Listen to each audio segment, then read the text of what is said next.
निकालना है तो क्या करेंगे, उनका अदिश गुणनफल क्या होना चाहिए, 0 होना चाहिए, यानी कि डॉट प्रोडक्ट 0 होना चाहिए। सीधी सी बात है, पहले से दिया हुआ है कि वो दोनों एक दूसरे पर लंब है तो उनका अदिश गुणनफल क्या होना चाहिए, 0 होना चाहिए। चलिए तो हल कैसे करेंगे वो समझ लीजिए। तो सदिश एबीसी दिया है और उन्होंने कहा है ए धन लैम्डा बी डॉट और सी पर सदिश सी पर लंब है, तो इसका मतलब इनका और इनका अदिश गुणनफल 0 होना चाहिए। तो पहले हमको क्या करना पड़ेगा, योग करना पड़ेगा। ए धन लैम्डा बी करिए, है ना, या डायरेक्ट भी कर सकते हो, चूंकि पहले से पता है इसलिए चूंकि लगाएंगे। चूंकि ए धन लैम्डा बी है ना, ए धन लैम्डा बी काय पर लंब है, सदिश सी पर लंब है। डायरेक्ट कर रहे हैं, अलग अलग क्या मान निकाला, डायरेक्ट चाहो तो पहले ए धन लैम्डा बी निकाल लो, अलग से निकाल लें, हाँ निकाले। ए धन लैम्डा बी का मान निकालते हैं तो ए धन लैम्डा बी ए की वैल्यू कितनी है, 2i है, 2j है, धन के 3k है, भाई क्लियर है। और धन का धन लैम्डा का लैम्डा और बी की वैल्यू कितनी है, -ki, धन के 2j, धन के k है। अच्छा इनको जोड़ना है ना, इनका योग करना है। योग कैसे करेंगे भैया, देखो 2i 2j धन 3k जाका अंदर गुणा होगा तो धन का माइनस का लैम्डा आई धन के 2 लैम्डा j धन के कितना लैम्डा k। अच्छा हमने कहा था आई वाला एक जगह, फिर j वाला, फिर k वाला पद लिखते हैं, तो कैसे होगा भैया, 2i और लैम्डा आई, तो ऐसा करो 2 माइनस लैम्डा कर लो गुणा में आई, नहीं है सर, कॉमन में बाहर निकालेंगे क्योंकि वेराइटी सेम नहीं है तो प्लस माइनस रहेगा।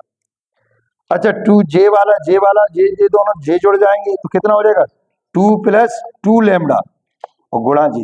अच्छा एक बात और है, महत्वपूर्ण बात आ गई निकल करके, कई लोगों के दिमाग में विचार आ रहा होगा सब 2 कॉमन ले लें। एक बात सुन लीजिएगा ध्यान से, महत्वपूर्ण बात, ना तो कभी कोई पद कॉमन लेंगे और ना कभी चिन्ह कॉमन लेंगे। ध्यान रखना जो कुछ भी है अंदर ही रखेंगे, निकल रहा है तो भी नहीं निकालना है, क्योंकि अभी आई जे का गुणा करेंगे तो आई का आई में गुणा होता है, जे का जे में होता है, फिर ऐसी स्थिति में आप परेशान हो जाओ। तो आपसे बड़ा विनम्र निवेदन है, कई लोग सोचते हैं कि सब 2 कॉमन निकालो, बिल्कुल नहीं निकालेंगे, न कुछ चिन्ह कॉमन निकालेंगे न पद कॉमन निकालेंगे।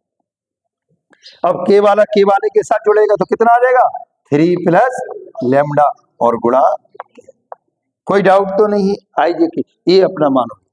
फिर लिखा जाएगा अकॉर्डिंग टू क्वेश्चन, प्रश्नानुसार। प्रश्नानुसार क्या बात कर रहे हैं, उन्होंने कहा कि ए धन लैम्डा बी सदिश सी पर क्या है, लंब है। जब इस पर लंब है तो इनका अदिश गुणनफल क्या होना चाहिए, 0 होना चाहिए, यानी कि तब ए धन लैम्डा बी डॉट सी बराबर 0 पहले से लिखना पड़ेगा। ध्यान रखना पहले से आपको 0 लिखना पड़ेगा। अब देखिए कैसे करेंगे, बहुत सिंपल बात है। तो ए धन लैम्डा बी की वैल्यू ये लिखी हुई है, ए धन लैम्डा बी। अच्छा इसको नाम दे दो कुछ, है ना, इसको कुछ नाम दे देते हैं, समीकरण नंबर 1 सारी वैल्यू रखी हुई है। ए धन लैम्डा बी की वैल्यू कितनी है, 2 माइनस, यहां लिख देंगे समीकरण नंबर 1 से, तो कितना है 2 माइनस लैम्डा गुणा आई +2 + 2 लैम्डा जे और +3 + लैम्डा डॉट। अच्छा पूरे का ध्यान से सुनिए,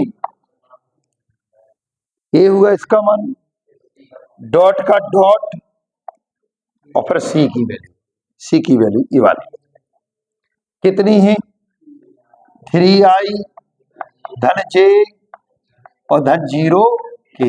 अच्छा बराबर कितना है ना, ये कोष्टक लगा देना, बराबर कितना है 0। अच्छा डॉट गुणनफल कैसे करते हैं, आई का आई में, जे का जे में, के का के, क्योंकि हम जानते हैं आई बराबर 1, जे बराबर 1, के बराबर 1, है ना, के डॉट ए के बराबर 1। तो भैया आई का आई वाले में हुआ तो 3 का गुणा होगा तो कितना होगा, 2 माइनस लैम्डा का लैम्डा रहेगा और गुणा कितना हो जाएगा, 3 हो जाएगा। जा का गुणा जा से होगा, जे का जे से, तो 2 धन 2 लैम्डा इधर है हैगा कि नहीं है, बोलो तो दो। और इधर का है 1 गुणांक का। अच्छा, इसका 0 से गुणा होगा। 3 धन लेमड़ा गुणा कितना, 0 बराबर, और ये 0 चला ही रहा है। अब 3 का अंदर गुणा करेंगे, डायरेक्ट लेमड़ा का मान आ रहा, 3 का गुणा अंदर तो 3 दूनी 6 माइनस के 3 लेमड़ा। 1 का अंदर गुणा तो 2 धन 2 लेमड़ा, और ये क्या हुआ 0, हटा रट्टा खत्म, उसको मतलब नहीं। लेमड़ा लेमड़ा एक साइड है, अक्षर पद एक साइड, 3 लेमड़ा 2 लेमड़ा माइनस के लेमड़ा, 6 2 8, 8 उधर गए तो माइनस के 8, माइनस से माइनस तो लेमड़ा बराबर 8। यही इसका आंसर है। कहीं किसी को कोई प्रॉब्लम हो तो अभी पूछिए।